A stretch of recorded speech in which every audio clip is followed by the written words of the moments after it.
In today's video, we are back on Mr. Ballin and we're continuing with the top 3 places that you can't go but people went anyways. This one in order is part 4. Let's see what it's about.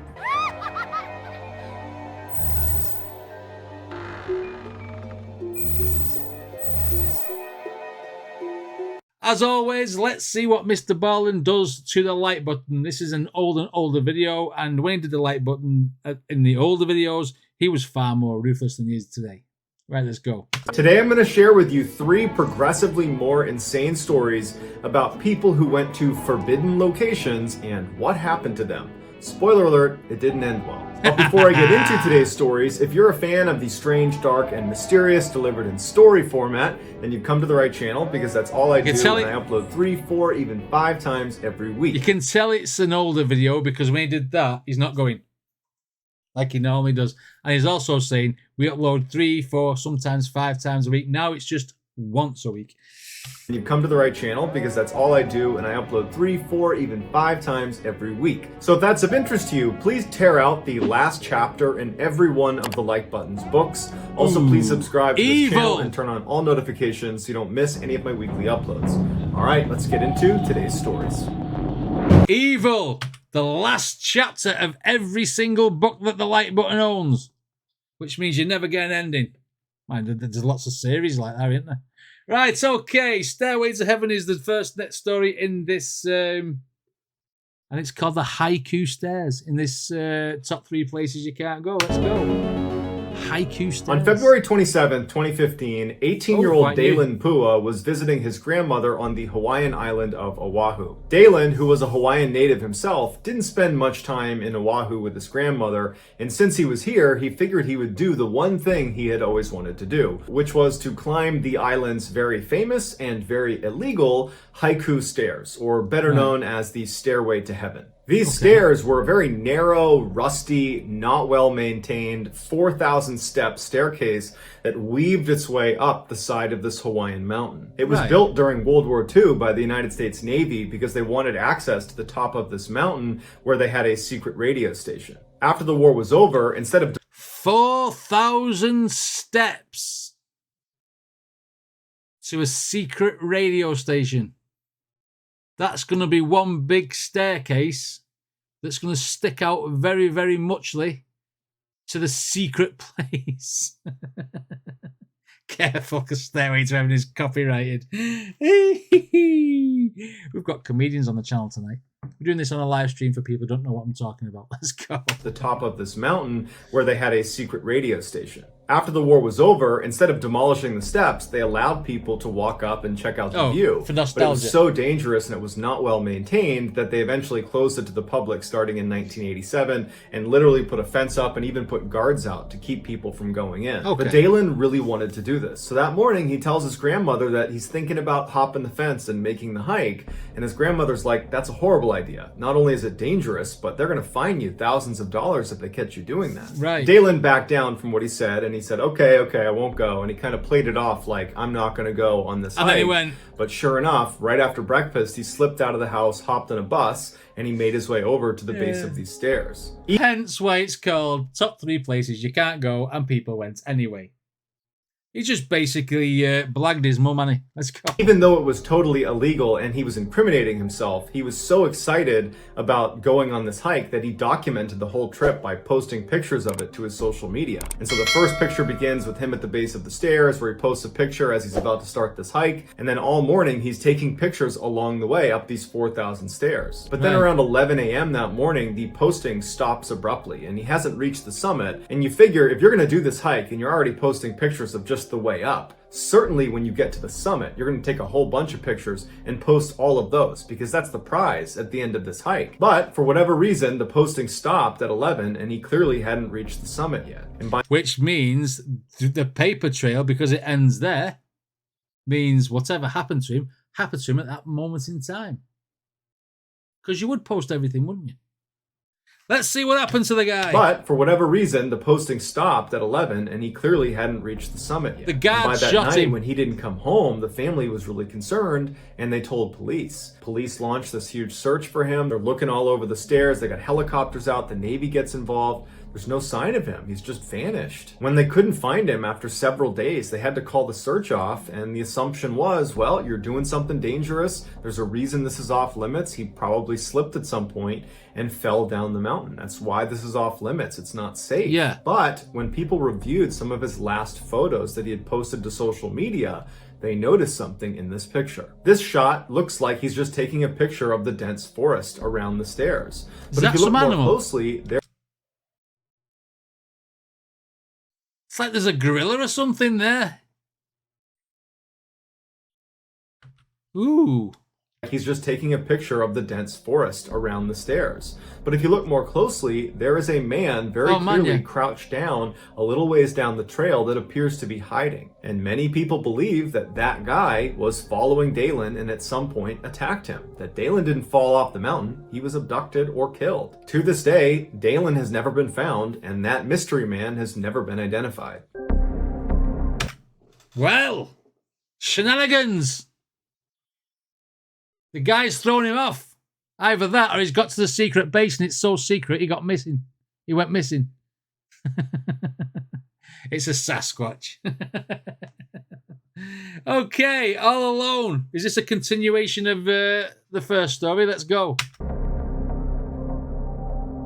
The most remote island in the world is Bouvet Island. It is an uninhabited 19 square mile chunk of rock and ice situated in the South Atlantic. If you were looking on a map and drew a 1,000 mile radius around Bouvet Island, there would be nothing else in it. There's no land, there is nothing. In fact, the nearest land is 1,100 miles away, and it's Antarctica. That's not permanently inhabited.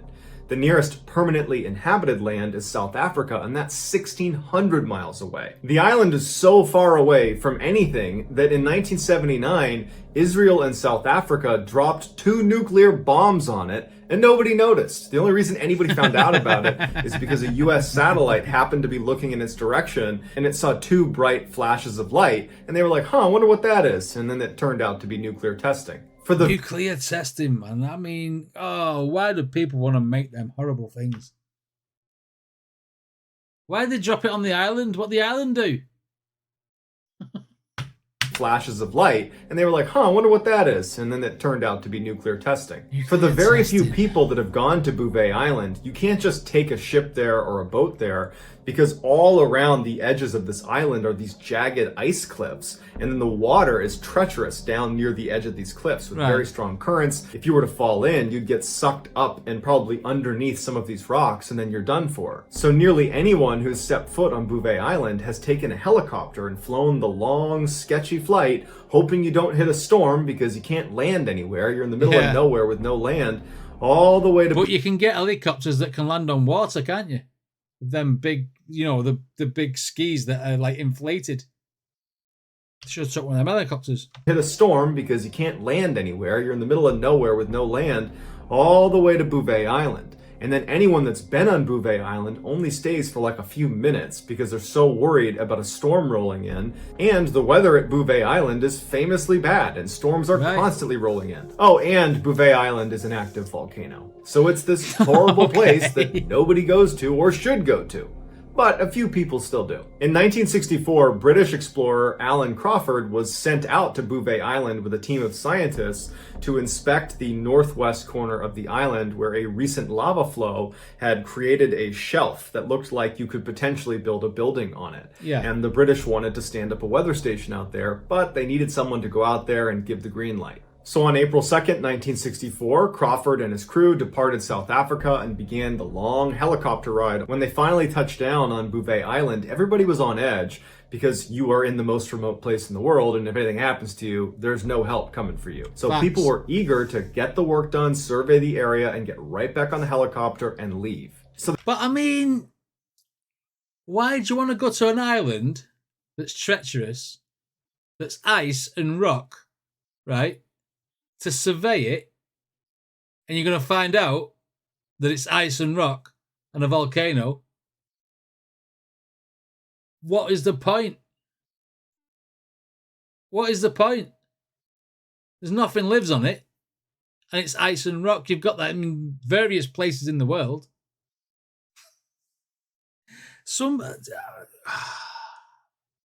Sometimes curiosity is you know, it's people's downfall. So the team immediately gets to work surveying the site, while Crawford decides to just for a couple minutes to step over the ridge and just look out at the island. He was fascinated with Bouvet Island and he just wanted to get a better look at it. So he walks up this embankment and he crests the hill and he looks down and there's this little rocky alcove that he can see the water. It's at this one area of the island where there's a little bit of a beach. And Did he go to the moon? Is this where they filmed the moon landings? They were surveying it in 1964, so in 1969, they could make that fake video where the shadows weren't right and stuff. Conspiracy theories. The alcove. I'm going off on a the tangent. water. It's at this one area of the island where there's a little bit of a beach. And he sees a wooden lifeboat that's kind of half sunken sitting in the shallow waters of this lagoon. He couldn't believe it because he knows it's not theirs because they came in on helicopter. Someone's been there and before. He's also thinking, like, how could this boat have gotten here at all? Christopher Columbus took a wrong turn. After he discovered America, he thought he'd go and find somewhere else. And he crashed here. And then got sucked under the rocks. That's what I'm saying. Captain Jack Sparrow. No, he's the best pirate ever. Well, the worst pirate ever. But he'd still get out of it, wouldn't he? And he's also Why the thinking, rum? like, how could this boat have gotten here at all? The nearest land is 1,100 miles away. So he starts walking down towards the boat and he sees on the beach 2 wooden oars that he assumes go with the boat. Next to them is a flattened copper tank that's used to catch water. And then next to that was a wooden barrel, which also would have been used to store water. He starts looking around the beach for other signs of human life and there are none. There's no tent, there's no clothes. There's no human remains. He finally gets down to the beach and actually wades out the little ways into the water to actually inspect this lifeboat. And he starts looking for identifying marks or numbers on the boat that might give away where it's from, but there's no significant marking on the boat. It was in pretty good shape, but there was just nothing to give away where it was from. Right. Because Crawford knew they had very little time before they were going to leave the island, he ran back on shore and he looked around on the beach some more. He walked up the hill a ways to get a look down the island to see if there's any sign of human life on this island, but there's none. And so he goes back over to his team and he tells them what he's found. But his team is so focused on getting this survey done and getting the heck out of here that they don't really care about this lifeboat. And they say, you know what, it probably washed up from some shipwreck or something. There's probably some explanation for it. Let's just get this done and get out of here. They're surveying the island. They're looking at rock and ice, aren't they? Let's face it. Someone comes with this big news that someone's been there before on the remote island on a substandard boat and they don't want to go and look at it. Scientists, man. Scientists. I'd have been like, where's the boat? Show me. From some shipwreck or something. There's probably some explanation for it. It was awesome. You know, because there was 2 R's on the beach. Okay. It wouldn't be me without at least one dad joke on this stream. Say, you know what, it probably washed up from some shipwreck or something. There's probably some explanation for it. Let's just get this done and get out of here. Crawford feels a little bit frustrated because he's fascinated by what he's just found and he wishes they were too. So he just walks back over the hill and he takes his camera out and he takes a picture of the lifeboat. Real photo. After that, he hopped in the helicopter, flew back to South Africa, and he showed this picture to his superiors, and he was hoping they would launch some sort of investigation to see. So it's not. He said there was no life on this island. And that's a real photo. And I sure I can see a sea lion down there. Quite a few of them in the water. You assume human life. Picture to his superiors, and he was hoping they would launch some sort of investigation to see who was out there. But much like his team, who didn't care when they were already at Bouvet Island, his superiors, who were thousands of miles away from Bouvet Island, just didn't care very much about some random lifeboat on some random island in the middle of nowhere. Right, okay. But 2 years after Crawford's expedition, and before he carries on with that, in fairness, that lifeboat could be from a sunken ship and the lifeboat's just floated like for years and just marooned on there. It might not have been someone coming. You know what I mean? Miles away from Bouvet Island just didn't care very much about some random lifeboat on some random island in the middle of nowhere. But 2 years after Crawford's expedition, another crew was sent out to Bouvet Island to survey the lagoon where this lifeboat was found, and the crew would report that they found the lagoon, but there was no boat, there was no barrel, there was no copper tank, there was no oars, there was nothing. It was as if it was never there. So while we don't know how the boat got there or how it left, or who was on the boat and where they went, what we do know is at some point, some poor soul or souls were trapped on the most isolated and wretched island in the entire world. And the scientists who didn't care because they were doing the survey went, oh, there could be something there. And they went back and got the boat and told nobody. I'm telling you, that'll be what it is. The next one's called the fourth chamber of what? Let's have a look. In central Texas lies a stunning natural wonder called Jacob's Well. It's this beautiful Clearwater spring that every summer when the weather gets really hot in Texas, people converge on Jacob's Well and enjoy swimming in the water. But it's not just for casual swimmers trying to avoid the heat. It's for daredevils that strap scuba gear on and dive down through Jacob's Well through a 10-foot wide shaft that leads to one of the most intricate and dangerous underwater cave systems in the world. Here we go again. Here we go again. Claustrophobia. Underwater caves. 10 meters, 3 meters wide. Whatever. Oh my God. It's for daredevils who get stuck. That's exactly what's going to happen here now.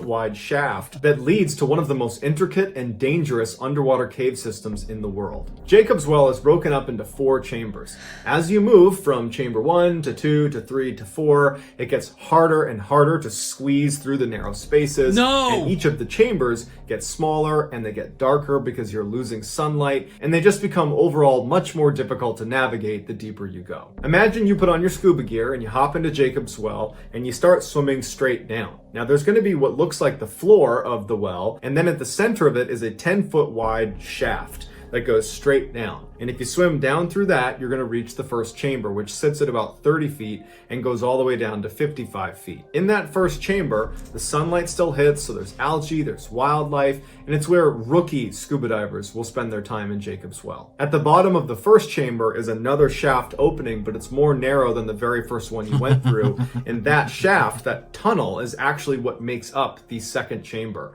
So you go through the thinner shaft. And at some point, you're very, very deep in the water. And then you're trying to wriggle through a hole. And then you knock one of the pipes off your scuba stuff.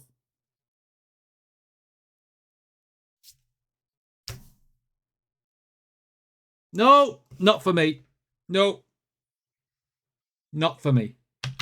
And that shaft, that tunnel, is actually what makes up the second chamber. And it brings you down all the way to 80 feet. So from 55 feet to 80 feet, you are in the second chamber, and it's basically a tube. Any diver that's going to be in Jacob's Well has to be aware when you are in the second chamber on your ascent to not go down the false chimney. The false chimney is this opening that looks exactly like the main exit out of the second chamber into the first chamber. This is the Nutty Putty all over again, but underwater, because there's the birth canal in the Nutty Putty where they were supposed to go, and then they went to the corkscrew and got stuck.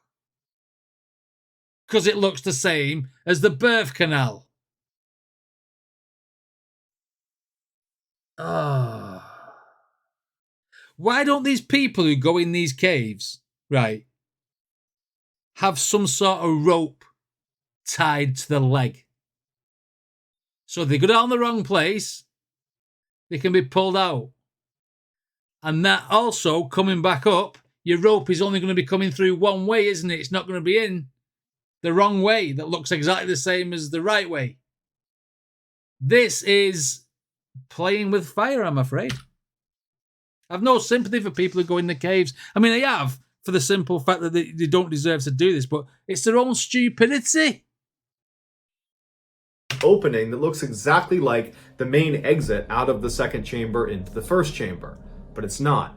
It's a dead end that loops around before you hit a wall, and you gotta go all the way back out. So hopefully you have enough air at that point. The second chamber attracts novice scuba divers and intermediate scuba divers. You still have light coming in, but it's definitely more tight, it's more claustrophobic, and because of that false chimney, it's a little bit more hazardous going into the second chamber. If you continue down past the 80-foot mark, which is the bottom of the second chamber, there is a very tight squeeze that you can barely get through with your tanks on that will bring you into a very small room that is the third chamber. At this point, the sunlight is gone, and there's all the silt and loose gravel inside of the third chamber that if your fin so much as knocks it, it will float into the water and then it will blind you. The third chamber is only from 80 feet to 90 feet, so it's only 10 feet of water. Generally speaking, you only see expert divers going into the third chamber. At the bottom of the third chamber is this heavy metal grate that sits over this tiny little opening, and that is the opening to the infamous fourth and final chamber of Jacob's Well. No one can describe what it looks like inside of the fourth chamber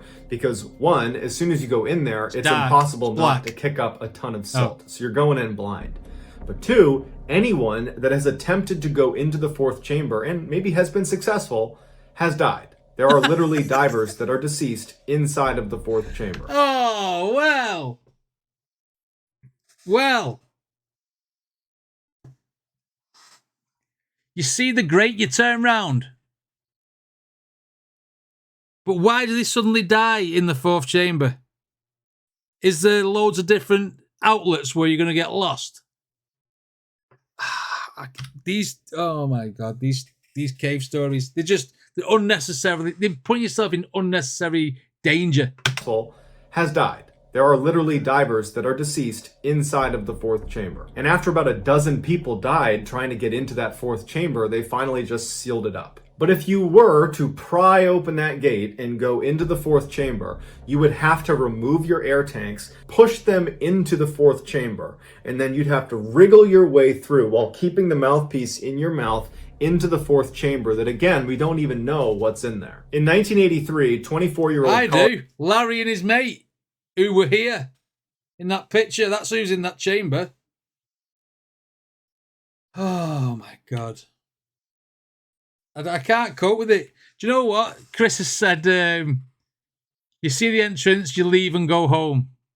I'd dip my toe in the water and then leave and go home. That's as far as I go into that water. I'm telling you now.